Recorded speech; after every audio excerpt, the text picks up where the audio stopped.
Welcome back to the Two Pointers Podcast. I'm Trevor Everett, and for the final time, as we basically tried our darndest to allude to on Saturday, Friday. I think it was Friday. These three gaps are killing me, and I kind of hope next year it's no longer. But very glad to be back talking with you one more time before basically the NBA draft is 10 days from tonight. So 9 by the time people are hearing this, which is insane. I don't love that, but we'll kind of touch on that a little bit at the end probably. We'll just hit some quick stuff at the end about it. But NBA Finals just concluded. Before we get into that, for the last time, how are you doing? I'm doing great. Like you said, we hinted extremely heavily that this would probably be it with the series headed back to Denver 3-1. There were several points with seconds left in this game that might not have been the case. But Bruce Brown hit a couple of free throws, and then KCP pretty much traveled across the court unimpeded and burned the last 9 seconds of the NBA season off.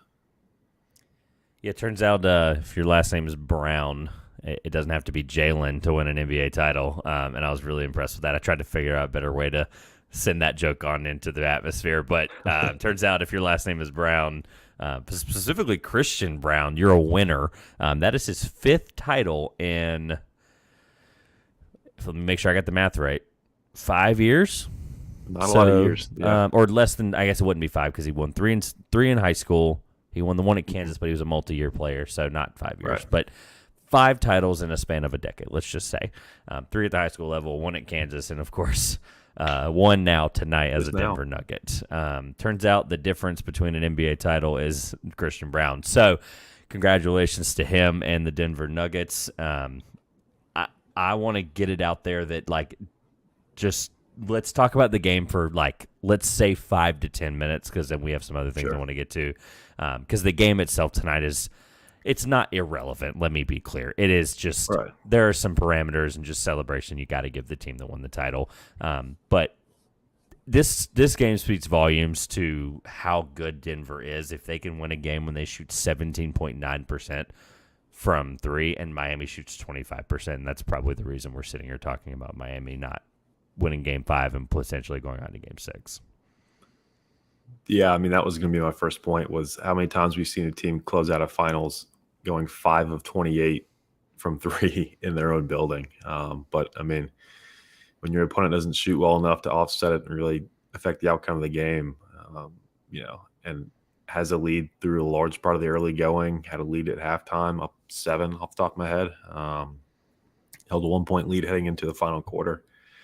And I think Jimmy just got started a little bit too late. I think he was excellent down the stretch. I think he at one point had 13 straight for Miami.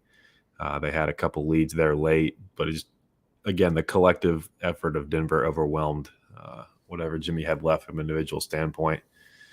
And it was just, I just don't think we got enough Jimmy early on.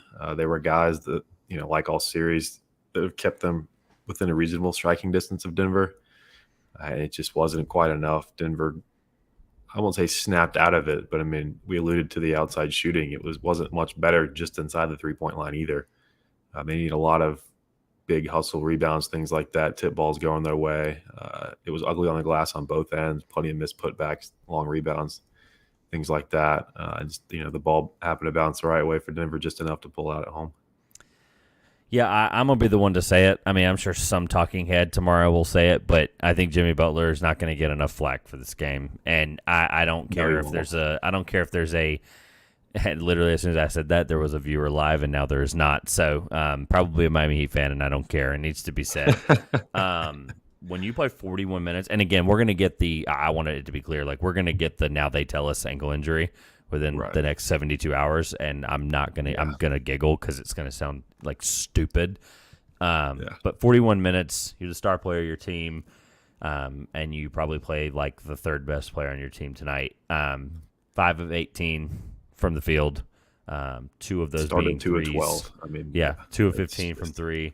9 of 11 free throw line honestly saves his whole day. 3 total rebounds, 5 assists, 3 steals, a turnover, 2 fouls, and 21 points, which that's the most graceful 21 points I think everyone's ever seen. So I'm just saying it that, your best player, I know the game was close, but, your best player has to win you that game in that moment. And I'm not even, talking about the turnover, because it was literally his only turnover was the one that basically cost them the game. Right, so yeah. it's tough. I don't want to sit here and slander Jimmy Butler as much as anybody, but like I've come around on him a lot more than most. I was probably the last guy to really come around on him. And honestly, it got to the point where I was like, I can't deny any of this unbelievable feat that we've seen so far. And obviously taking an 8 seed to Game 5 in NBA Finals is impressive as it is. So. Right. I mean, even as a guy who had him on his All-NBA list, I think that when you transition from the second best player to the third best player on the court, and then as the third best player on the court, this is what you turn in, albeit in a road elimination game. I think there are fair questions to be had, because if this team was not just here to be here. They wouldn't have rolled over the Bucks. They wouldn't have stunned the Celtics. They wouldn't have just completely ran right through the Knicks. This team had every right to be here and had a real chance to win it, heading home the 1-1 series split after they stole a game in Denver in Game 2. So I think that, to your point, Butler's getting criticism because of how well he did to get them here. So I think, if it had been a clean sweep, maybe we think, oh, well, he got him this far and that's all you can really expect from him. But I think we're going to really soon forget that this series was 1-1 heading to Miami, and they lost by like 14 and 15 points. And they come back and have a golden opportunity. And the perfect Heat games, an absolute war, a lot of weird stuff going on, race to 95, and they just couldn't pull it out late. In large part, again, it went from where is Jimmy to where's everybody else. But I think that Jimmy switch got flipped, maybe 2 possessions too late. It's just they couldn't sustain it. The threes, like you mentioned, 2 of 5, the 2 came late. They made this a very, very interesting finish. And I think with what was on the line, probably the best ending of the finals. Anticlimactic, watching free throws and the last 9 seconds being dribbled out. But I think this truly was, probably the worst scoring night, best night for Chipotle. But I think that this was a game Miami absolutely had to win, irregardless of the 3-1 series score. The war games like this, Miami had to take, and they couldn't get it done tonight. Yeah, we'll get to the Chipotle counter in a few moments before we transition into a segment you have no idea about yet. Couple of things. First of all, shout out to Global Scouting. My boy at SI tweeted about Christian Braun's basketball career. So to give you a little bit better of a timeline from 2017 to 2023, it's irrelevant to the point I was going to make, but I found it as I was looking at something else. 2017 state champion, 2018 state champion, 2019 state champion, 2020 tournament canceled, and in quotes, they were the favorite to win it all, which I believe was true. 2021 round of 32, 2022 NCAA champion, and 2023 NBA champion. So if you think about it, the worst thing he's done since 2017 is make the second round of the playoffs.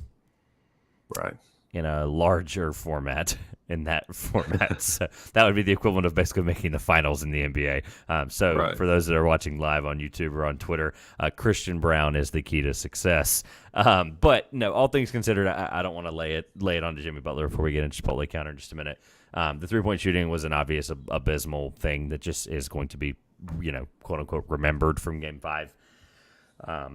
My thoughts on the Porter minutes went all over the place. At one point they hurt them, one point they didn't. I don't know what to think anymore. Roller coaster. Yeah, like you were texting me, I had to sit down, at the beginning of the second, and you were like, "Yeah, Porter's, working his what off," and I'm like, "That's great."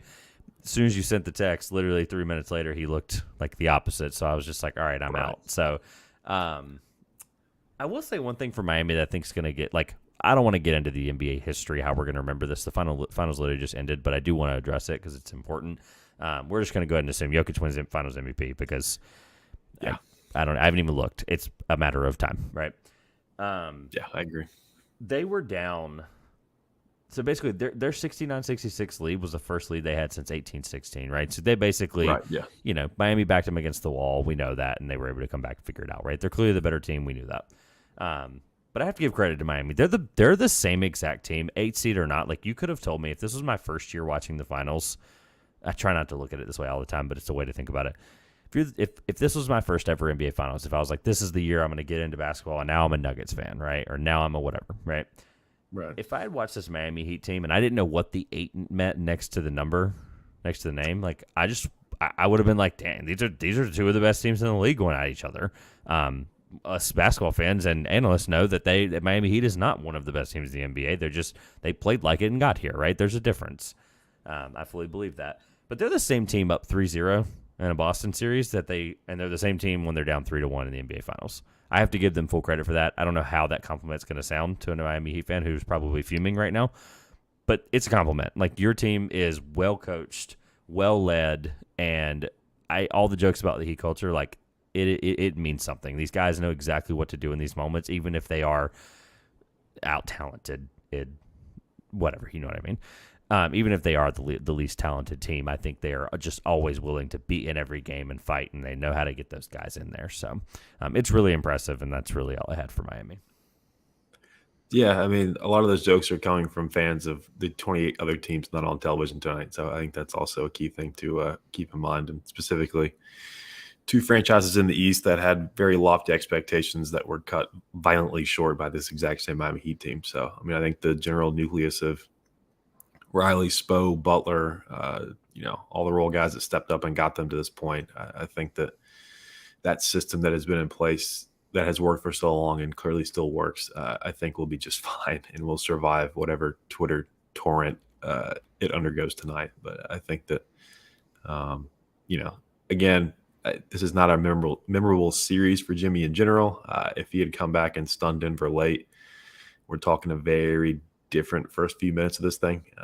But history's going to remember it as, again, he might have that bulky ankle injury thing pop up tomorrow morning and, he just ran out of gas or whatever. It'll be excused away to an extent, which I think is deserved somewhat. So, but I mean, it's always good to see a team like Denver break through as a franchise, first finals, and got their first title. So, on a brief historical note for Denver, their long-suffering fan base, I think you said, we were talking in the waning moments of the game, they've had 10 top 75 players, something like that, come through. Lots of memorable players. That was totally off the corrupts of my head. It probably is less, but they've honestly, even if they didn't make, like, Chauncey's not going to make the top 75, but, like, he was one of the best guys in his era. Yeah. So, like, we can go through it. I mean, I didn't even have this plan, but, like, we can look at the guys that have come through since their ABA appearance in the title in 76, and, like, it's insane. Like, Dan Issel, you're like, what? He was a 25 point per game scorer. Like, he was a guy in that time of the year. Alex English, he's still a top 20 scorer all time, right? David Thompson, before he got into cocaine, I'm not spoiling anything. I'm not hiding anything on the show. Like, we're going to be honest about it, right? It's what he got into. Carmelo Anthony, Allen Iverson at the tail end of his career, right? Like, even if you count that. Absolutely, yeah. Kenneth Faried, like, I mean, is that now I'm throwing names against the wall, nothing's sticking. Real, yeah, but even Allen Iverson was a bad one. But, like, there's just some names that I'm absolutely forgetting right now. Like, even like Fat Lever a couple years there. I mean, good Lord. They were due as a franchise, I think, for at least somebody was going to do it. Did we think it was a 270-pound Serbian center that has the passing ability of Magic Johnson and the rebounding ability of Moses Malone? Yeah. No, probably not. People were questioning starting over a Plumlee brother when he broke in the league. So I think, he has come a long way in a relatively short amount of time, historically speaking. So that leads me to my question, because I know that, I know you were on a point there, but I wanted to ask, how are you going to remember this finals?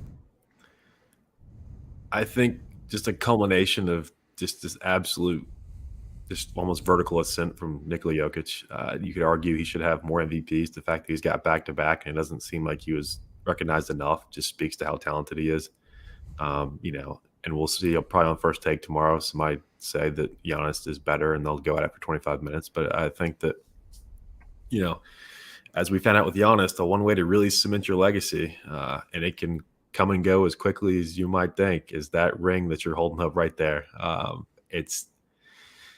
You can argue about a lot of things. You really can't argue against one of those, especially if you're the best player on that team, and specifically him, the best player on the court, as he has been really the entire playoffs, honestly, as far as Denver's run goes. But I think that, it's going to be one of those things we may look back on him. You've mentioned a couple of times throughout the 5 of these is that, you had him in October, but it's one of those things where, like, I picked them, but are they really going to do it?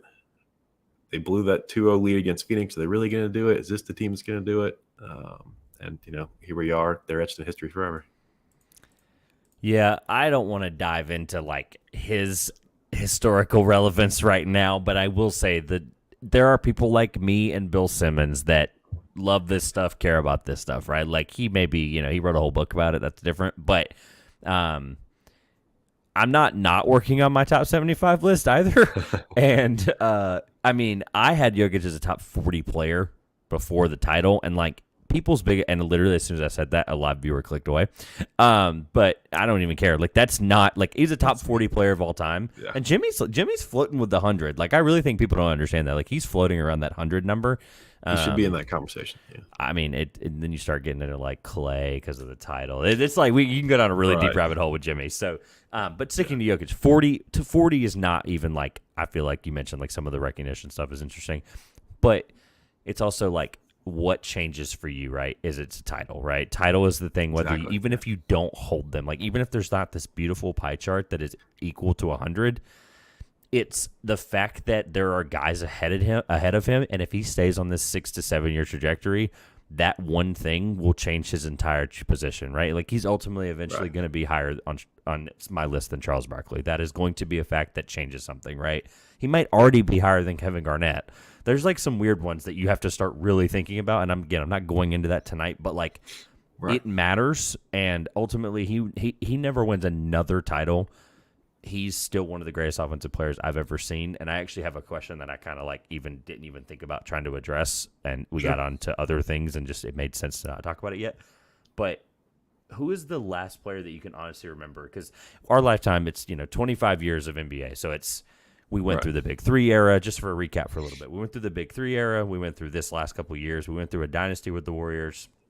We went through that god awful stretch that like was this kind of whatever you want to call the post Kobe Shaq times, where it was basically just like anybody that was at least good enough, other than the 04 Pistons. That was just an ugly year anyway. But we went through 3 different types of basketball eras and a lot of rule changes, Mouse at the Palace, things like that. We saw a lot of things. A lot of guys too is what I'm getting at.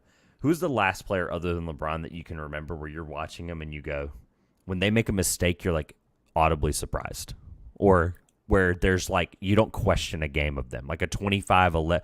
I'll give you an example tonight. He had 20. What did he have? It's on the bottom of the screen scrolling through the ticker. He had 28, 16, and 4. That's actually literally a bad game for him. Right, yeah. So who's the last player that you can remember that like?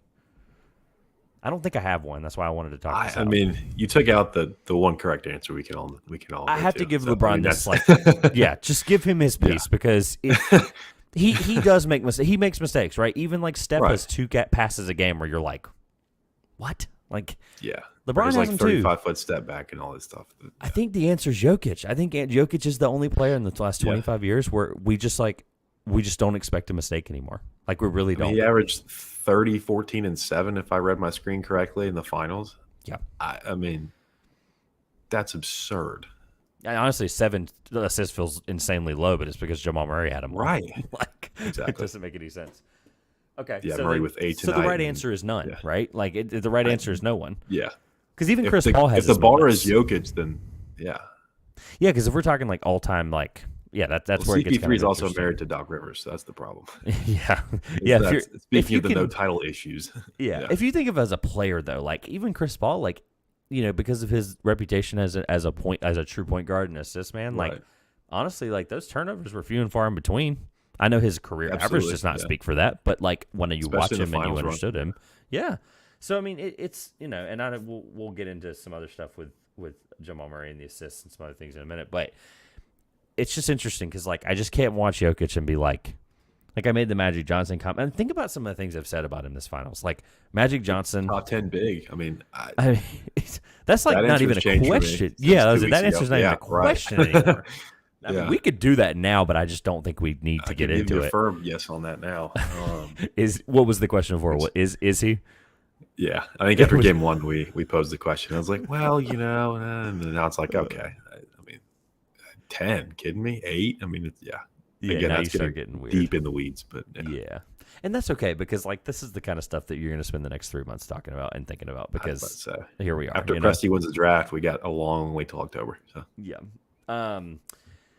Couple other things too that were interesting. I mean, there's some conversations to be had about some other guys. And again, I don't want to dive deep into like I mentioned in game one, and I feel horrible about it, but I was like, who would have been a better finals opponent? But like that question is now there's receipts for that. The receipts look good. So I'm not going to ask it again because I think the answers are still the same. I think I would have said Philly or Milwaukee, but it's neither here nor there. We do not care because ultimately I think the best team in the NBA won this year, which is why I didn't ask it. Trying to think if there's anything else before we get into two things that we need to do.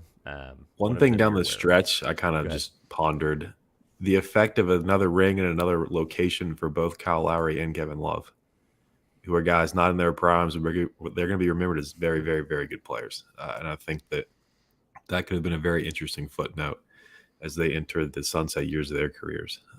And, just again, talking about resumes historically, that finals number, if that title number changes, you can't really context your way out of it too much. They both played good enough to roles for that to be considered.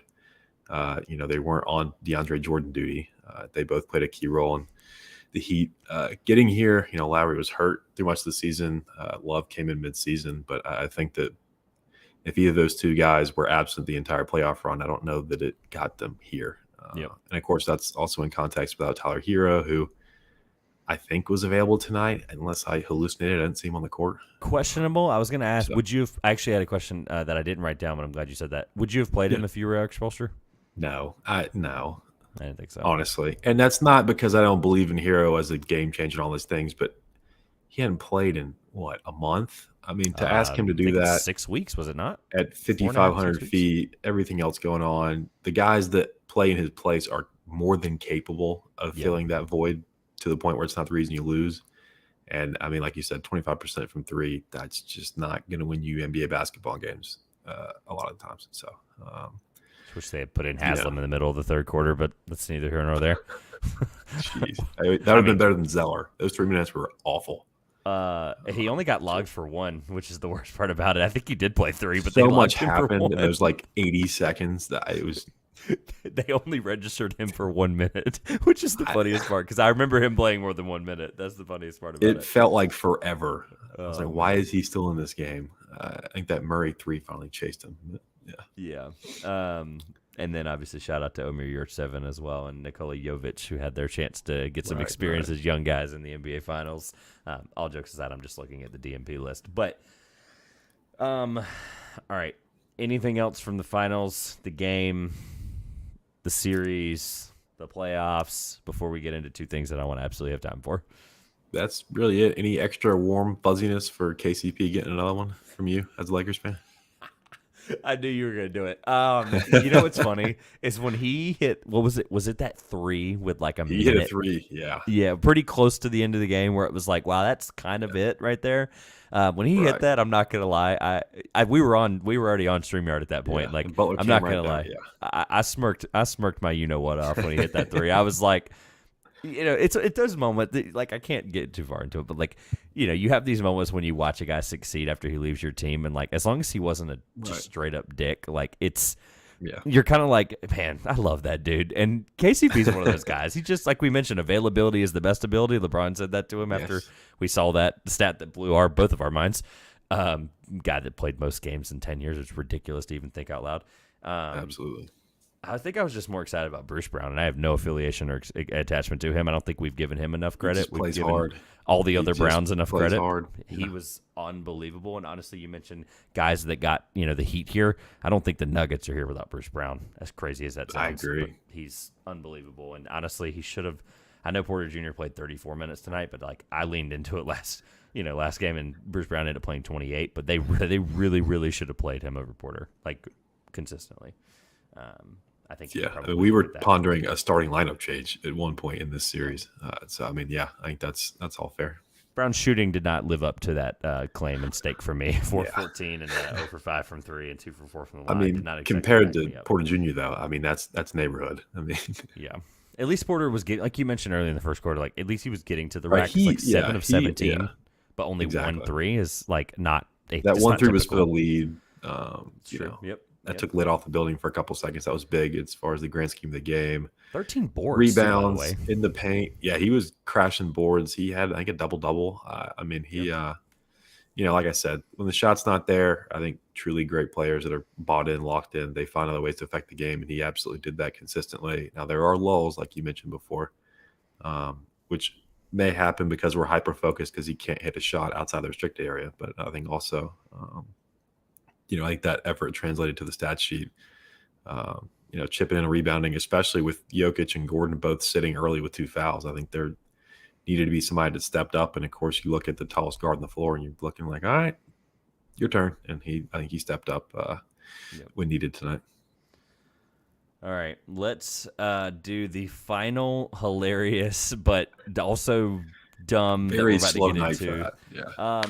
That would probably be an understatement.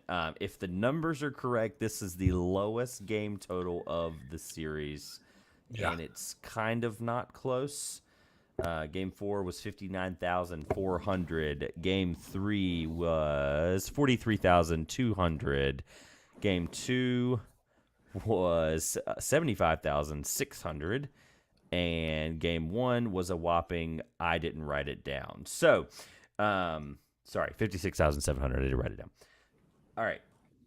Today we had 14 threes as a whole. All right. For the math, for those that are watching this live or later and they're confused, the Chipotle counter is Chipotle is giving away 300 threes. 303. I did it again. I have 5 games in a row. Giving away 300 burritos for every 3-pointer made. Shout out to the guy that was live tweeting it either from home or in the arena. I'm convinced he was in the arena or she because I'm talking like when those guys kept hitting threes back and forth in the third or fourth, whatever it was was like the tweets were on top of each other. Like it was nuts. I've never seen them come in so fast.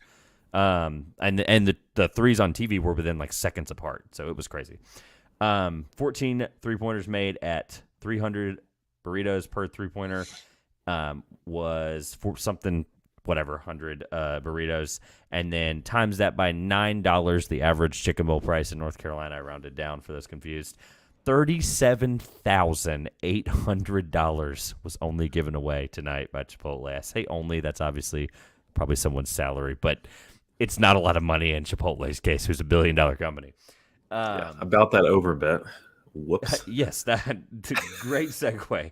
We thought that it would get over, what was it? Over 500,000? Was that what we said? $500,000, yeah. That was like an actual thing. Yeah. Because I don't remember if we floated the idea of 500, if it was more like.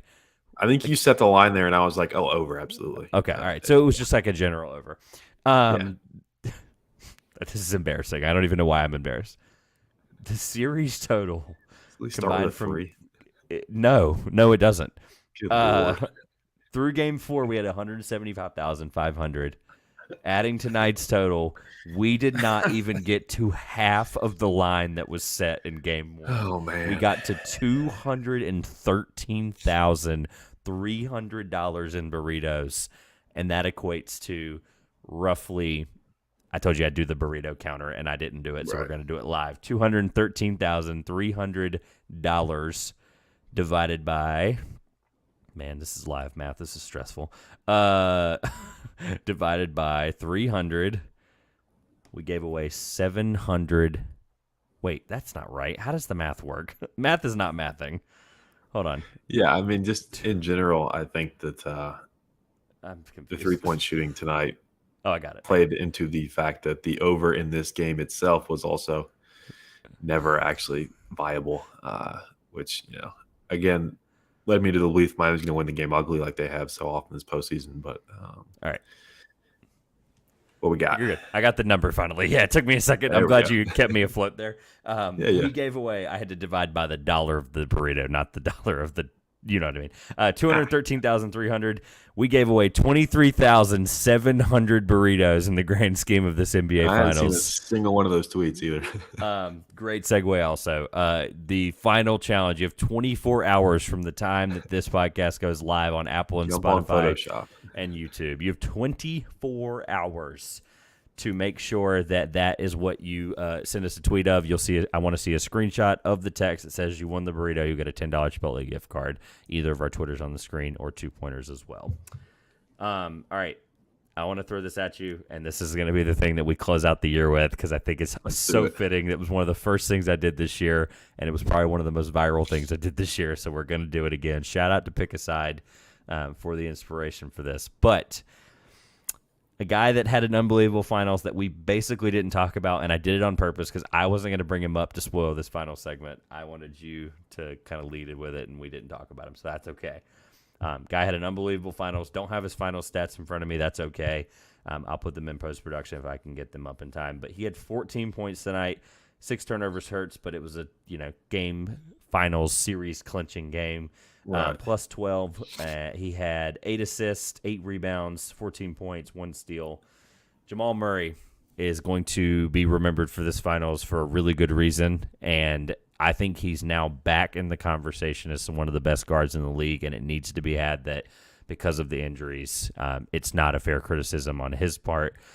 So we're going to end the year with a Would You Rather Jamal Murray edition. You've never been a part of this that I'm correct, and I'm very honored to have a list of about 25 guys. So we're going to hit some of these kind of quickly. Let's do it. In no particular order, but Jamal Murray, I cannot wait to hear this. The whole point of this, if you didn't, for those that are new here, again, shout out to Riv and those guys from Pick a Side. They were one of the first ones to really popularize this idea, but Josh didn't love them. I'll be honest. Josh never cause he would always be like, and then hesitate. Like, I know that you're probably not going to hesitate. I'll do my best. I'll ask, and then if we talk about the guy, great. If we don't, I'll answer it, and we'll keep moving. So, all right, again, no particular order, but I'll spoil the order at the end. Bradley Beal. Give me Murray. And I'm going to try to keep count as well. I'm going to highlight them as we go. If Sure. we agree, if we don't, we'll talk about it, like I said. So Bradley Beal we agree on. Klay Thompson. This is current, by the way. Would you rather is always current. It's always, always, always current, so it's fresh in our mind. Murray, but this could be easily the one I'm most wrong about. Okay. Next year. So, yeah, got that. Yeah, I agree with you with Klay. I'm with you on Klay. Steph Curry. I mean, I'm a Thunder fan, but I'm going to say Steph. I have my limits. I'm also going to say Steph, but I think it's closer than people think. Yes. Jamal Murray or Damian Lillard?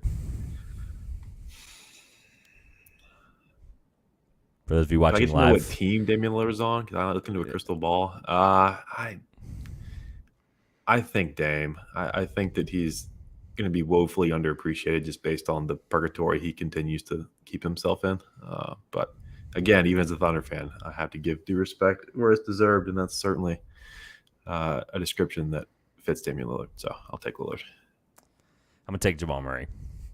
And you're probably not shocked by that because of my comments for the last 4 games. And that's okay because I really do think Jamal Murray right now, I'm not saying he would be Damian Lillard level on a team as a 1. That's probably not a fair would you rather thing to think about. But I just think just what he's brought now as a playmaker that he was not bringing before as a bucket getter, kind of best complementary piece to Jokic we've seen other than maybe Aaron Gordon because that's literally the perfect guy off of him. But I mean, there's a reason that the 2-man games are going to get overblown, but Jamal Murray was one of the best players in this series. Was the second best player in this series. 8 assists tonight, his lowest assist total all series. Yeah, correct. A lot to be said.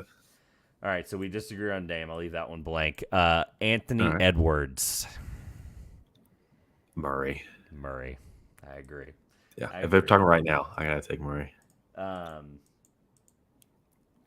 I don't even want to ask this one because you knew it was coming. SGA. Yeah. I mean, give me Shea. Okay. I mean, come on. I'm not going to. I would love to take Jamal Murray, but if I'm being consistent, Connie over here, I need to be consistent. And SGA was first team All NBA. My first I voted team for him there All-NBA for God's sake. King. Yeah, I voted 2 for him there elite for Canadians, God's but yeah, give me the one on my team. Chris Paul.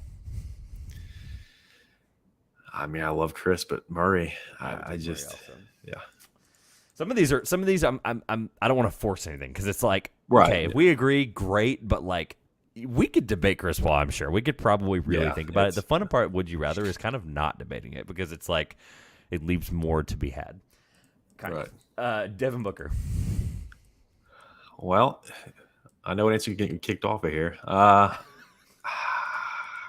I'll take Booker. That's like razor thin for me. It was not 3 months ago, but it is now. And as Right. much as I Yeah. love Booker, like I saw a guy on TikTok that shout out to Two Basketballs. He basically laid out the case, and like Booker got blown off the floor, but like when you cherry pick every little thing that's going to in favor of the guy you're going to take, then that's great. But like Booker's a top 5 scorer in this league right now. Things Jamal happening Murray's around not. him with roster construction and destruction. It's not his fault. You can't really, yeah. Matt Ishbia took a blowtorch to whatever semblance of a plan they had this season. So, I mean, that 85-point game with Durant sticks out. Obviously, lost the series, but I think that I'll still take Booker. Yeah, there's some things that like again when you do these comparisons and you cherry pick things, it like frustrates me beyond belief. And it's like Booker is one of the top 5, like I said, scorers in this league, and that can't be denied or changed right now. Right. Cade Cunningham. I mean, I was about to say I hadn't seen Booker play in 2 weeks. I hadn't seen him play in 8 months. Yeah, you're I'll thinking take about this Murray one. right now. Yeah, you're thinking about this one more than you thought about like Ant, because Ant, like at least on the scoring level of I tried to find guys that Right. were kind of either one guard or the other or both, so it was kind of like this fluid, could be anybody kind of thing. Right. All right, Tyrese Halliburton. God, that's tough. I mean, that you bring in playmaking with that one too. Murray took it up a level. Murray that almost feels wrong coming off the tongue, honestly. But I'll take Murray. It feels right to me just because Murray is one of the best scorers of his type, and that playmaking took a jump that just Tyrese is there with already. But Right. I mean, they played 1-on-1. Not that this is what Would You Rather is supposed to be, but if they played 1-on-1, Jamal would probably win pretty handedly. I don't want to say Big body. Yeah. Kyrie Irving. This is not supposed to be easy, to be clear. We're not even halfway through the list yet. That's the best part about it. I don't know what of 13 personalities I get from Kyrie on a given night, so I'll take Jamal Murray. All right. We did not take Tyrese. Let me unmark that. By the way, we've taken a lot more people than you think. We did not take Kyrie. Jalen Brunson.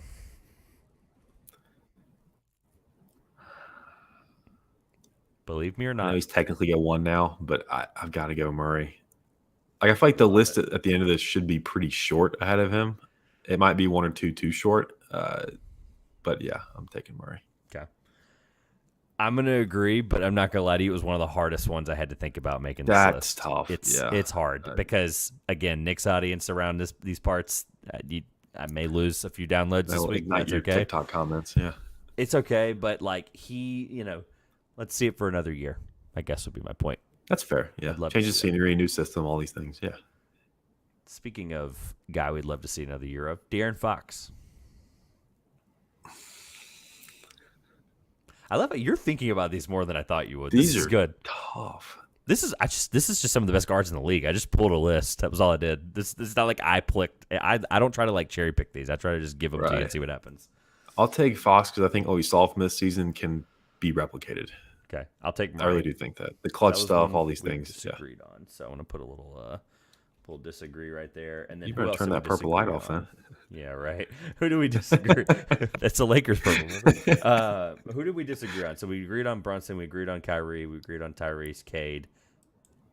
There was one other one. Disagreed, I thought. Dame. Dame, I got that. Yes. Yeah. All right, so Dame. We'll keep the disagrees in another pile. LaMelo Ball. Sorry, Josh. I'm going to take Murray. I almost didn't put LaMelo on the list because of how young he was, but then I put Cade, so it made no sense. Yeah. I mean, love you, mean it, but yeah, give me Murray. Trae Young. Yeah, Murray. Starting to get into the less thought-provoking start of this. DeJounte Murray. Same thing. Okay. Yeah. I mean, elite John last Morant. name. John Morant in April. Jesus. Or, I guess, John Morant in October. John No, I'm Morant just when eligible in 2027. Yeah. John Morant, assuming he only gets a 10-game suspension. John Morant with a better friend circle. Okay. I'm going to go with Jamal Murray only because I really can't offer much resistance to that. I'm just praying John Moran gets it figured out, honestly. I don't want to take anything in consideration that's off the court, but you kind of have to. He is. But, like, I really do like Jamal a little bit more for some reason, and I don't have a great explanation for it. I mean, Ja was 2 lives away from first-team All-NBA. I mean, it was just, Yeah. They're also a lot closer as players than we think. Like, Ja, obviously, people see as a point guard, but, like, he's one of the better scoring guards in the league, and, like, that has to matter, and Jamal's the same type. They can both live in the paint comfortably, yeah. Yeah, so I think they're a lot closer. I'll disagree carefully. Desmond Bain. Murray. Jaylen Brown. Jeez, this might be the toughest one. It's up there. I think the next one. I'm higher on him than 3 are going to be tough. The people on Boston Celtics Twitter that want him traded to Lord knows where. Everywhere. All at once. I got to go Jaylen Brown. If I could have a mulligan, that might be the one I actually go back and take it on. But Jaylen Brown. There is no I have so much in belief in him as a player, regardless of the garbage he deals with off the court from his own city. I think that as a player, he has a much higher ceiling and honestly higher floor than we think. I mean, if he had his no-show spots like Tatum does at times, this Boston team would have a lot more questions, and they've already got several dozen. So I'm basically making the list predetermine my thoughts. However, the more I think about it, Jamal Murray's not a stellar defender by any stretch of the imagination, but he's not a bad defender. He's a good team defender the way Denver uses him. Jaylen Brown's one of the best defenders at the guard spot in the NBA on this list. Yeah. This is basically every good guard in the NBA for what it's worth. But there are some things of his offensive game in the last 6 months that had just scared the crap out of me that would make me not want to dribbling concerns you'd like to never see again. This is the dribbling concerns that I was talking about with the Warriors series, and like people just finally saw it because it was against a really good defensive team. The magnifying glass kind of got closer. Correct. I'm going to agree with you on Jaylen. I wrote disagree as you were talking, and then I thought about it a second time or third time, and I know that's killing the point of the segment. But I think you're right on the mulligan comment. I would give you a different answer tomorrow once I slept on it, probably. The issue is... If you run through this list again, I could easily flip to Murray with this. But Brown is just so interesting because, like, we could spend the whole, 5 extra minutes on him. But, like, I think I'm just going to give him the safe defensive bump because their offensive abilities are at least close enough to each other that I have to give Jaylen Brown. That gap's not as big as a defensive one, I think is a fair way to put that. And I doing this, I'm going to fall for recency bias because I've always loved Jamal Murray. I've always loved Jokic. These guys have always – it's finally cool to see them get this kind of light, and that's what makes it so hard for me to pick Brown. But I'm gonna agree with you. It's going to get highlighted. So we've only got 6 more. Donovan Mitchell. All right. I did not think hard about this one at all, but I know why. I love him to death, and I'm higher on the Cavs than a lot of people, but yeah, Jamal Murray. Wait, really? I was going to go Donovan Mitchell. I mean, oh my God. Oh God! Now the Avalanches are sick. That Cavs team has a lot of things going for it, led by him. I just, I wish I could watch that bubble flamethrower match 8 times a week, but right now, and this might be my recency bias sponsored pick, but yeah, give me Murray. I think for the sake of fun, I'm going to disagree. I'm going to go Mitchell. That makes this next one even easier. Darius Garland. Yeah, Murray. We agree on that one. DeMar DeRozan.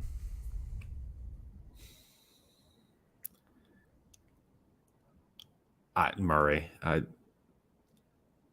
Hawks fans are fuming right now that you thought more about DeMar DeRozan than Trae Young, and I'm here for it, and I appreciate it. I was thinking for a shred of evidence to make it seem closer, but I think that Billy Donovan didn't want to rebuild, went to Chicago, and look out in 2 years. I'm gonna say about that.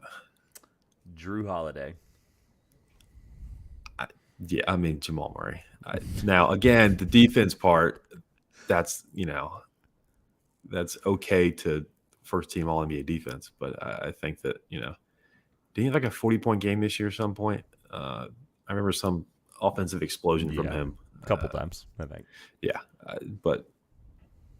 I think that it's almost the inverse of that other one, and that I think the offense gap is just big enough to justify the defense being the gap that it is.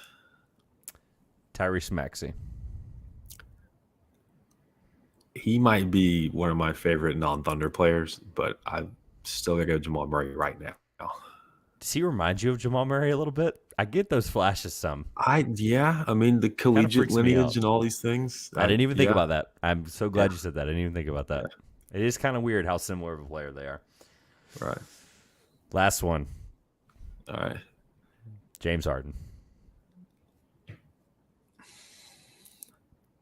If he's in a city with nothing to do, I think that changes my answer. We called it business ventures the other night. I was on a show, business ventures is what we had to call it because we had FCC guidelines to abide by.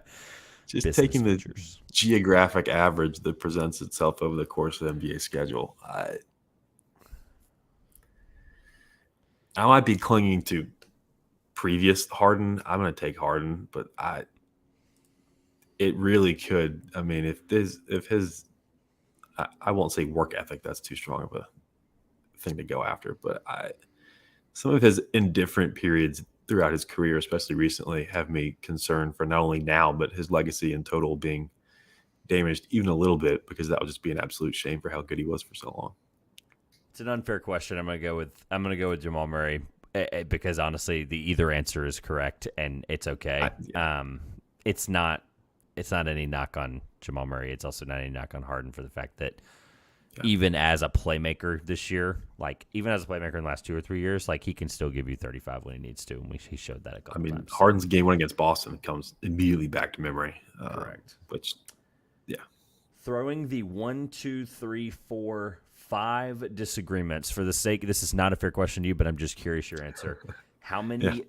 I highlighted the ones we 100% agreed on. Jaylen Brown, I again was on the fence, but leaned with you. Right. So that's one kind of a spoiler. Taking out the 5 disagreements, just straight up disagreements, how many people highlighted in yellow do you think are ahead of him? Actually, sorry, let me change one because I disagreed with you on. Wait, hold on. I highlighted ahead of him, behind him. I messed this all up. I gotta do this again. Hold on. I gotta do this. That does work for me. Great. Real fast. Let me do this. Let me change it on the fly. We agreed that he was ahead of him. We agreed he was ahead of him. We agreed he was ahead of him. Did you have him in front of Beal? I did, yes. Okay. And then we disagreed on him.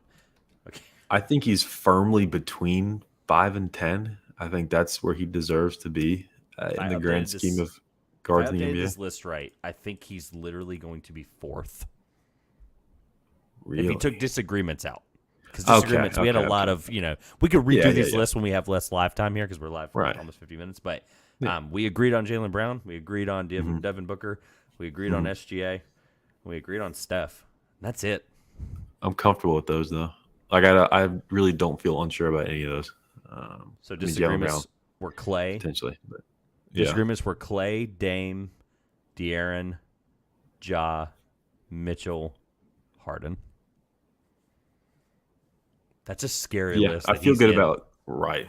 I'm just about to say that I don't hear a name in there that doesn't belong. I think that again, maybe closer to top 10 than top 5 is where he lives now. And obviously, me, you, and everybody else hopes that what we saw, especially against unfortunately your Lakers, is something that we can see again on a court stretched out across an 82 game season, with the added confidence of his excellent performances for most of the postseason, and then good offseason to get right, physically mentally, all that stuff, and then they mount the title defense next year. Here's a beautiful way to land the plane. There are 5 disagreements.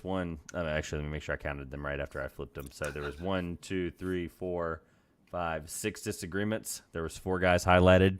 There's 11 guys eligible if you include Jamal Murray. So your personal list, again, somewhere between 5 to 10. Same here with me.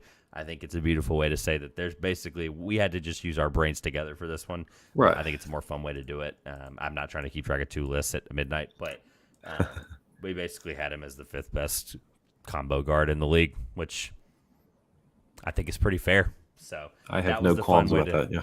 Fun way to end that because it's I think, again, injuries aside, there's all kinds of different paths you take. How is he not an all-star, this or that? Like, it's kind of like the Russell Wilson. I give Ryan Russillo credit for this. It's kind of like the Russell Wilson MVP first place vote thing. It's like, how does he not have one? And then it's like, it's actually not as ridiculous as you think when you go back and look at the list and you go, okay, never mind. He fell apart X, Y, and Z for reasons. So, yeah.